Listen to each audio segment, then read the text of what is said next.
I am driving my bike. আমি আমার motorcycle চালাচ্ছি। এই মুহূর্তে আমি মোটরসাইকেলের উপরে আছি এবং মোটরসাইকেলটা চলছে।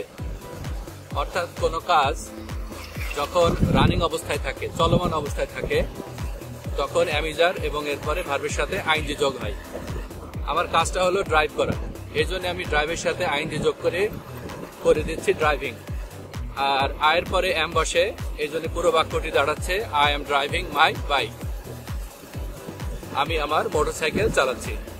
এরকম ভাবে কোনো কাজ যখন চলন্ত কাজ বুঝাবে তখন আমরা অ্যামিজার দেব এবং এরপরে ওই কাজের সাথে আইএনজি যোগ করে দেব, তাহলেই প্রেজেন্ট কন্টিনিউয়াস টেন্স হয়ে যাবে। তাহলে আমরা কি শিখলাম? I am driving my bike মানে হলো আমি আমার বাইক চালাচ্ছি। আশা করি বুঝতে পেরেছো।